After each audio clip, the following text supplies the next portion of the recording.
Hello, book lovers. Welcome to the 83rd episode of Kiwi and the Bird, Book Nerds in Session. Hi, I am Taylor the Bird, and Keimi really knows this. I really love sandwiches. You like one specific sandwich. It's simple, but it gives me so much joy. I literally have it saved in my phone as Tay Sandwich. You don't even have to save it on your phone because it's just a kid's sandwich, basically. Like, that's how simple it is. You really do love it, though. Kiwi's gotten it for me twice, and every time is real good. Yeah. I'm Keimi, the Kiwi, and I love... What do you love? The fat fryer. For some reason, when I heard fryer, I thought you meant Fryer. And I was like, is that like a brand or like an air fryer? the fat fryer. Her sticker right here on my water bottle. That guy. He's all that I love this week. And in this episode, we're taking 15 minutes to review Alex Aster's Lightlark, a young adult fantasy that asks the question, can a heart love two people at the same time? As many YA stories ask. Yeah. And yet, I still don't really know the answer. I think I do, but we'll get into that. If you're wondering how our book recommendations work, it's simple.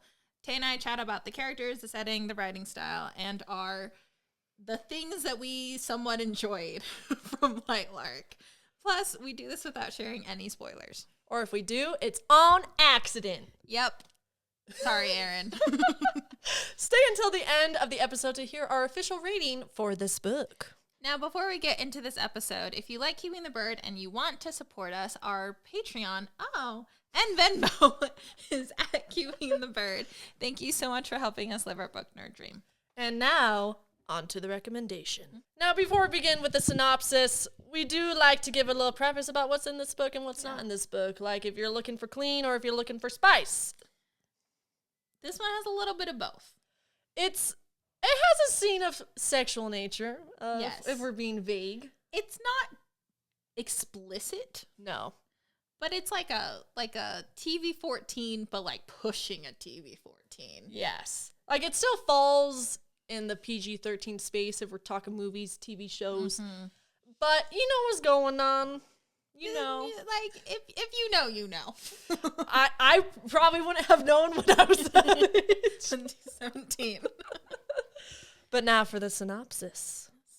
From the day Isla Crown was born, she has done two things. Train for the Centennial to save her people, and hide a secret that might doom them. Gasp. Weakness is unacceptable, especially under the eyes of the 6 rulers competing alongside her. All of them have one goal, to break their curses and gain unfathomable power. But after 400 years of failed attempts, desperation's at its highest in this competition. A divine prophecy will force everyone to work together, even as their own motivations push them apart. Isla thought she was prepared for every possible outcome. Until 2 rulers, opposite of each other, threatened to ensnare her wild heart. With betrayal acting as the most deadly weapon, only fate and lies can decide who will be powerful and who will be left powerless. Contact us if you want us to write synopsises for you. Honestly, we're so good at it. We get really confident. We get really dramatic, but also they kind of hit hard. So they do hit hard. Okay, we do motions with them too. Yeah, if you could not tell. So one of our main characters is, of course, Isla or Isla. Do you say Isla or Isla? It's Isla, I believe. The pronunciation was mentioned in the beginning of the book.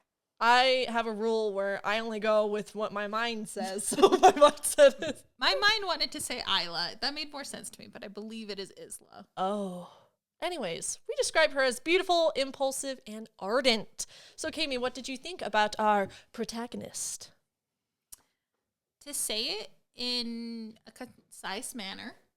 Oh. She has now become my least favorite female protagonist of all time. That was concise. To expand perhaps just a little bit further, I'm just going to go a little bit into this. Because, wait for the discussion, y'all. I was confused by her every action. I didn't understand what motivated her. That's all I'm gonna say. What did you think? I think the hardest thing probably for me with Isla was just that we've said this note before, actually, and it's a hard thing with characters. It was hard to pinpoint a distinct trait that she had. Oh my gosh, yes. Because in every scene, it kind of seemed like she acted a little differently. There kind of lacked a sort of consistency that then made it difficult to kind of solidify who I thought she was in my head. And there is a point in the story that mentions that, oh, Isla acts different with every single person as part of strategy. And I get that. It is mentioned. I remember it's mentioned. Oh. Yeah. But I'm like, if it's something like that, then we really need to hit hard that she's doing that on purpose. Yeah. And so I think with Isla, I think I wanted her to be a little bit more distinct. And honestly, I wanted her to be a little more wild because she's from the wild, lean lands. That's her people. They're very one with nature. They're fierce. Yes. I wanted to know the reasoning behind why she did anything. Motivation is a powerful force, my friends. It really is.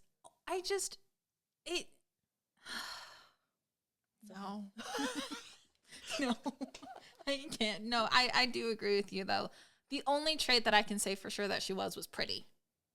She was described as the most beautiful woman in the land. Yeah, and I was like, okay.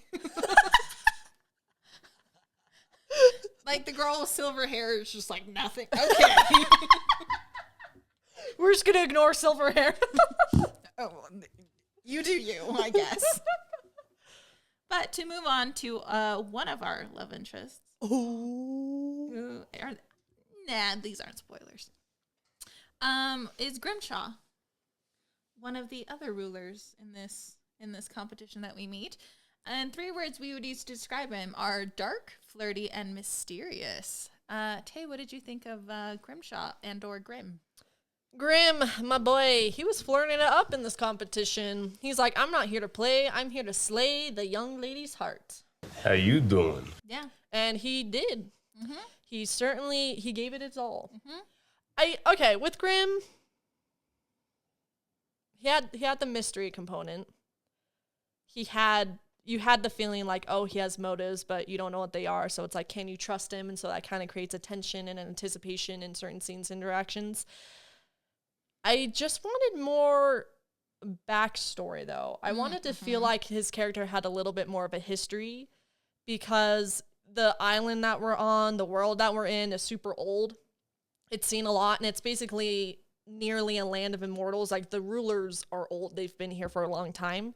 And so I think that Grim could have been a little bit more ancient. Or like, I just wanted him to have a little more weight, I guess. Mm-hmm. But what we did get, I looked forward to. And I was like, oh yeah, you flirt. Make my heart pitter-patter. There was one scene that actually made me blush. Really? I really did not see it coming, and I was like, oh, devotion. The sexy one?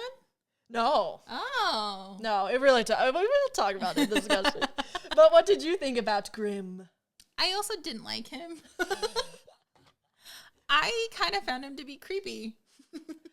I mean, he does have the ability to go invisible. No, that wasn't the creepy part. Oh. No. It was his flirting. His flirting came off as creepy to me. Oh. Yeah. Oh. Well, that's hard. Yeah. And like, it was really hard for me to picture him, because I was just like, so you have black hair and you wear black clothes and you're just black? Like, it was, for some reason, it was really difficult for me to picture him. And I don't think he was in the story enough for me to fully grasp his character. Like, he went missing, not missing in the story, but like, he was missing from the pages. Yeah. Quite a bit. And so I was like, oh, we get a lot of you, and then not. And like, that's like a little bit explained, but like also not. 2 elderly women are at a Catskill Mountain resort, and one of them says, boy, the food at this place is really terrible. The other one says, yeah, I know, and such small portions. It was just very difficult for me to get a grasp on his character and like why he was doing what he's doing. even with what happened at the end, I needed more throughout the story. I do agree on that. Overall, I didn't like him. I do. So that actually makes me really curious for what you think about our last character number 3, who is Oro. We describe him as uptight, golden-hearted, and genuine. So what did you think about our golden boy? He was my favorite of the 3. With that said, boy's got issues. My heavens. I was looking at him and I was like, so much of what you did could have been prevented. I think I also had the same thing with Grimm that I did with Oro that I think you explained really well. And that I needed it to have more weight. I needed to feel his age. Right? Because they're like, what, like 500 years old? They old. Like, they make me feel young. And with Oro, like, I liked him. I liked his motivations. I liked just like his general demeanor, I'll say. I think in agreement with you, I think Oro is definitely the character that I liked the most because I felt like he was the one that I could define the best. Yes. He's the one, he was super consistent throughout the story. His motivations made sense. He had a moral backbone. Yeah, I think he might actually be the only character who had a moral backbone. And like I think I felt his presence a little bit more when he was on the page. Yes. Like it felt distinctly him. I'm like, oh, okay, he's here and I feel him. Like I can feel him being here in this space in this book. Now, this story takes place majorly on the island of Lightlark, the famed grounds for the Centennial competition. Once a Pangea. Yeah, Pangea. You weren't expecting that, were you? The island has since been split into 6 separate lands representing each people. Tay, what did you think about our setting? I wish that this book had a map. I'm not going to lie to everyone. Because I am a visual person. Even though I do love reading books, it's still visual, but it's like not the same. Anyways, I felt like I would have really benefited from a map with this book because we travel to a lot of different places in this book. Even though it does majorly encircle this island, it just took me a long time. And if you asked me to draw out this world on a piece of paper and like you compared the accuracy, I don't think I'd be that accurate. Nope. Because it was super hard for me to kind of place where I was or where we were or where things were in relation to each other. And then I think sometimes the way that things were described, or at least the order that they were described in or explained in, made it really hard for me to kind of pinpoint or track or like kind of create any sort of foundation of what I thought things were or looked like. I struggle a little bit with the setting. And there, I think there are some things to go into with our next topic with that. So I'll swing it over to you. I completely agree. I think the setting should have been my favorite part. Because you do love world building. I really, really do. And this idea intrigued me. And it's actually what got me to read this book. I'd kind of been putting this off because I knew it was popular, but I was like, it probably won't be the kind of book that I like. And then we read The Serpent and the Wings of Night, which surprised me. I thought it was going to be a book that I didn't like, and I ended up liking it a lot more than I thought I would. Yeah. And so I kind of went into this book thinking that.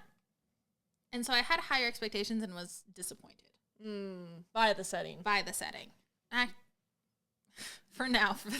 the setting. I just wanted things to be explained a lot more. Or explained sooner. Because things were explained eventually, but it was at a point where I had too many questions piled up for it to be explained in a satisfactory manner. Oh, that's a good way to put it, folks. So, not great. I feel like, though, this is a good point where we can transition into the next topic, yes. which is writing style. So what did you think about the author, Alex Aster? I came up with 3 words. You prepared for this like a presentation. You have concise statements. You have 3 words. I had a lot of time to think at Subway. My 3 words to describe Alex Aster's writing is clipped, disjointed, and repetitive. I couldn't find a flow in this story. I was left with half-hearted descriptions that kind of left me reeling. And nothing actually made sense until the very end. Plus, and actually things didn't make sense in the end because there was a complete lack of foreshadowing. So this story, it was I'll get into this a little bit more.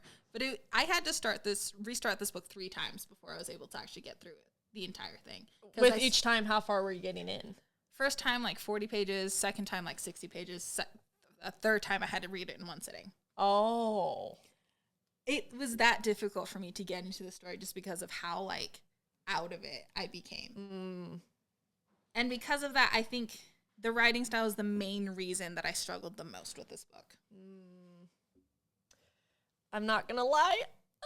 I feel bad because I don't want to be negative, but... Sorry. No, I'm not saying you're negative, just, like, in general with my opinions. But I did have a hard time with the writing style in this book. I think a lot of it was just the order and things and the way that things were relayed.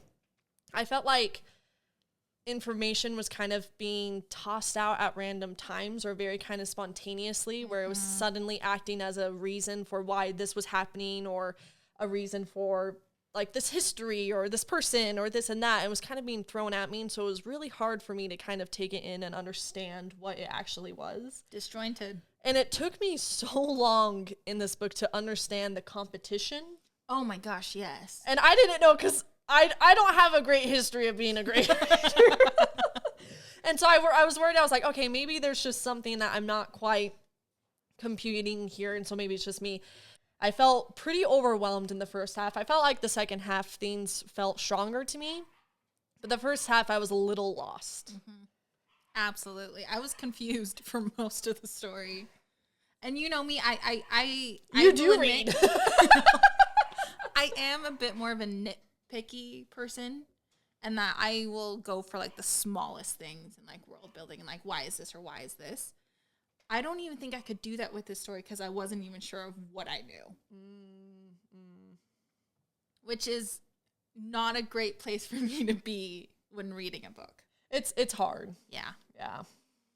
So we'll move on to things that you might like in this book. If you like Love triangles, deadly competitions, shadow and bone-esque stories, clothes, daggers, the sun, night, moon, star aesthetic. It's like the astrology aesthetic, but this isn't astrology. Just think of stars, moon, nights, and suns. You get the vibe. Kind of Avatar The Last Airbender, but also not. Just think celestial. If you read the book, you'll get it. Betrayal, plot twists, gold and silver, travel, mystical items, mythical creatures, heart eaters, nicknames, nature, live demonstrations. Hey, Bill Nye. Sorry. The science guy. Boo. Kind of hard. Trials, caves, or injuries. Then you might just like this book. You just might. The cover is very November-y. Keimi chose this book. It's a very November-y cover. I did. And so if you want to read it, check out your library, check out your bookstore, check out your Barnes & Noble, or check out your friend's house. Yeah. Do that. And now for our final portion of this episode. Yes. The part that usually gives us the biggest pause because we really war with our own opinions. Keimi, what would you rate Lightlark out of 1 to 7? 1 being literal trash and 7 being fangirl mania. I'm going to say,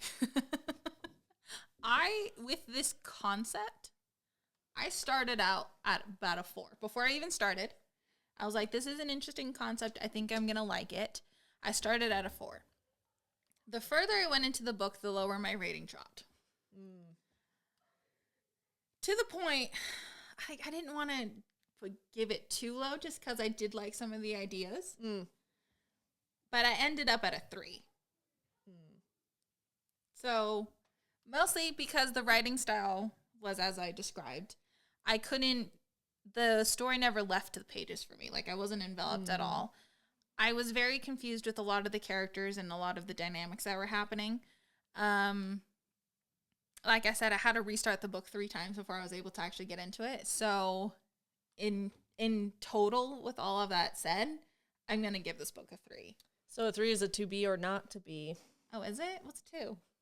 Read it and weep. Oh, yes, this is a to be or not to be.